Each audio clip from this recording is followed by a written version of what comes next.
Good news sa Lakers fans dahil susubukan na ni Coach JJ Redick ang Twin Tower ni Christian Coloco at Anthony Davis sa susunod na laban. Pero bago yan, ang Cleveland Cavaliers ay gumagawa ng kasaysayan sa NBA sa season na ito. Sa kanilang ikasiyam na sunod-sunod na panalo, nakamit nila ang pinakamagandang simula sa kanilang franchise history. Isang bagay na kahit si LeBron James ay hindi nagawa noong panahon niya sa Cavs. Bagaman marami ang nagsasabi na maaaring hindi nila magawang magtagumpay sa playoffs, ang kanilang kasalukuyang laro ay nagpapakita ng ibang klase ng kumpiyansa. Sa pangunguna ng bagong head coach na si Kenny Atkinson, ang Cavaliers ay nakabalik sa top seed sa Eastern Conference na may mas matatag na paniniwala at determinasyon. Ayon sa ESPN's, nasa top 3 odds ang Cavaliers na manalo ng kampyonato ngayong season, kasunod lamang ng Boston Celtics at Oklahoma City Thunder. Ang kanilang defensive at offensive ratings ay kabilang sa top 5 sa buong liga na mayroong malakas na backcourt duo nina na Donovan Mitchell at Darius Garland na hindi mapigilan sa pag-score at isang frontcourt duo nina Jarrett Allen at Evan Mobley na mas lalong nagpapalakas sa kanilang defensive sa loob ng paint.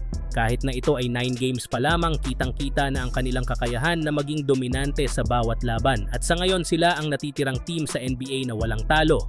Panahon na upang muling maniwala sa Believe Land, isang bagong pag-asa para sa mga tagahanga ng Cleveland Cavaliers. Samantala kahapon ang Los Angeles Lakers ay natalo sa laban kontra Memphis Grizzlies sa score na 131-114. Kahapon din ang naging debut ang bagong miyembro ng Lakers na si Christian Coloco. Bagaman limitado ang kanyang playing time na may 13 minutes kahapon, nakapagtala siya ng 2 points, 2 rebounds at 1 block na nagpasaya sa maraming tagahanga na natutuwa sa kanyang pagbabalik sa paglalaro sa NBA.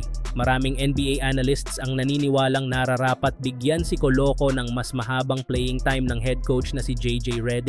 Ayon sa kanila, mas mahusay na defender si Coloco kumpara kay Jackson Hayes at may kakayahan itong makipaglaban sa ilalim ng basket na maaaring makatulong sa depensa ng Lakers. Samantala, isang NBA insider ang nagbalita na sa susunod na laban ng Lakers kontra Philadelphia 76ers, susubukan ni JJ Redick pagsabayin sa loob ng court sina Christian Coloco at Anthony Davis. Layunin nitong malaman kung magiging epektibong tandem ang dalawa sa front court. Ang paglipat kay Davis sa kanyang natural na posisyon bilang power forward ay maaaring magbigay ng mas malaking pagkakataon kay Coloco na maipakita ang kanyang galing sa ilalim at karapat-dapat na makatanggap ng mas mahabang playing time. At si Anthony Davis naman ay siguradong magiging mas dominante sa pagbalik nito sa power forward. Lalo na ngayon na nangunguna si Davis sa scoring, averaging 32.6 points, 11.6 rebounds at 3 assists per game. Kaya kung maging fit nga ang kanilang duo ay sigurado makakabalik ang Lakers sa standings. Narito naman ang naging highlights debut ni Christian Coloco kahapon. A lot more minutes tonight in the absence of Anthony Davis and Laravia. Oh, a couple of big shots. By Coloco. What'd you say, Mike Trudell?